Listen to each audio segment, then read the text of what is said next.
It's another weekend full of sporting action. Now, Formula One is back in the United States. There is a United Rugby Championship. The Women's T20 World Cup final is at the business end, and the Carling knockout has plenty of mouth-watering action for football lovers as it kicks off today. Now, to help us dissect this and what we can look forward to this weekend in terms of your sporting action, we are joined by SABC Sport analyst and commentator Khanyiso Tshwaku. Khanyiso, good morning to you. Thank you so much for joining us on Sports on Morning Live. Good morning, V, and good morning to the viewers. Khanyiso, I want us to start and speak about the Carling knockout because the action starts today and we know that AmaZulu will be hosting Stellenbosch FC, and you look at the two teams having starts that have been very different. AmaZulu rooted right at the bottom of the Betway Premiership, and when we look at Stellenbosch FC, they've had a good cup run. I mean, they won the Carling knockout last year, they are the defending champions, and they also made it all the way to the final of the MTN 8. Speak to me about your permutations and expectations in tonight's clash. Look, it's not going to be easy. AmaZulu with a new coaching duo in Vusumuzi Vilakazi and Arthur Zwane will probably want to start this tournament on probably the highest note possible, and that's actually trying to advance in a cup competition. One needs to remember this is probably the one trophy that AmaZulu have actually won. If you date back to 1992, when this competition had a different sponsor name than the Coca-Cola Cup, AmaZulu actually won this tournament. So you look like it's actually 32 years since they've actually won this particular tournament. But I think the passage of time has taken care of that. I think if you look at the current Stellenbosch group at the moment, they're playing some really good football. Yes, at a slightly rocky start to the Betway Premiership season, but I think they've sorted that one out. And as defending champions, probably this is one trophy that they would clearly like to defend. They've already showed their ability to play cup competition football. I mean, the fact that they eliminated Mamelodi Sundowns in the MTN 8, and they showed how well they played there and how unlucky they were in the MTN 8 final. I think they are probably in for a much better trip to Durban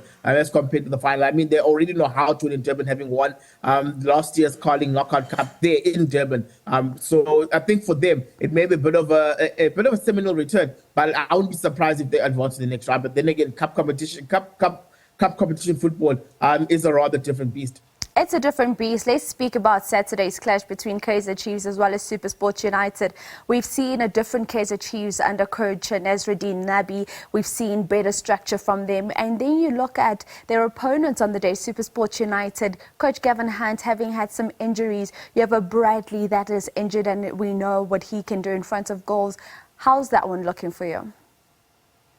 Look, it's going to be a tricky one. SuperSport, for some reason, and the Gavin Hunt have just not clicked in cup competitions, either been first or second round exits. Probably when you look at all the cup competitions, when you look at this, is probably one of the harder ones to win because you have to play Premiership sides all the way to win. So from this round of 16, so that it may look like a 4-game stretch, but it being a 4-game stretch is a tricky one because let's say now you're a SuperSport, you beat the Kaizer Chiefs. It's not like you're going to meet a first division or second division side along the way. You still need to meet one of the league sides in order to actually get to the final. So I think for SuperSport, I mean, it's going to be a tricky game. I think for Chiefs in particular, they have a lot riding on this game because remember that they finished outside the top 8, so they immediately ruled them out of the MTN 8. So unlike other teams who probably would have started the season with 4 trophies to play for, they've already got 3. The last thing they would want now is for early elimination in this tournament, leaving them with only the league and the Nedbank Cup to chase. So I think SuperSport will be under pressure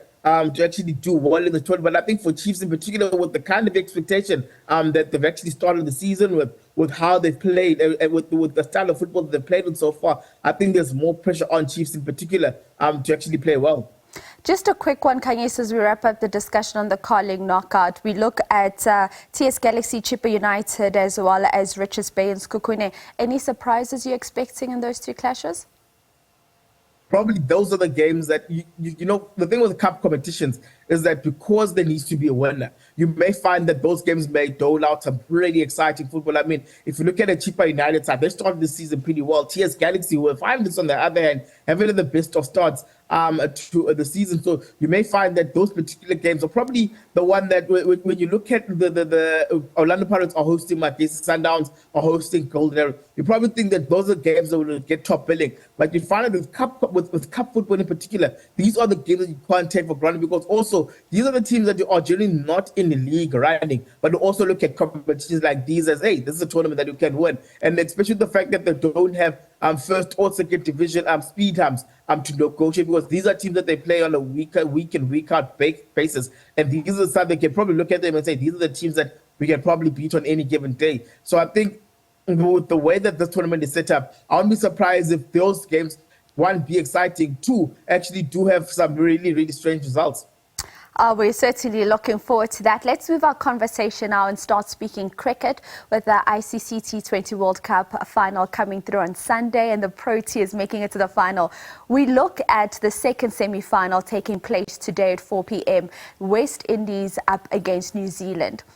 Who do we actually want to win this game so that we play that team on the final, and why? Look, one could say maybe New Zealand, considering that you know what you get from New Zealand. We've seen how consistent they've been in the build-up to the tournament and playing in the tournament. And you also realize that you don't want to play the West Indies, considering that the West Indies, when they turned it up, they pretty much unstoppable. We saw how they took England apart. I mean, they bowled magnificently at the top. Then aced that chase in a similar way that South Africa did against Australia yesterday. I think also, though, when you're in the final, you don't matter. I think it just doesn't matter who you play. South Africa did the business side, beating the strongest team in the tournament, and did so with a very cold efficiency that is something that you never see from South Africa. I think the biggest surprise probably of this year from a cricket perspective is that we've had two South African teams in finals, in the T20 finals. I mean, look at how well the men's team played just to get to the final. What were difficult conditions in the West Indies. And then when you look at how the South African women's team built up in T20 cricket, not looking very convincing through building up into the tournament, but just played the right cricket when it truly mattered. I think the England game, the loss against England was probably a blessing in disguise now, because it just allowed them to find a way of playing their T20 cricket, and they probably mattered yesterday, where Annika Bosch in particular delivered where it truly mattered. Yes, there was an asterisk with the name, especially with how slowly she's batting at number 3, but when it truly mattered, she rocked up. So look, you look at that game now, you realize that having beaten Australia, one hopes that the South African women's team still has one very good game left, because you don't want that feeling where maybe that was their final, because they're in the final now.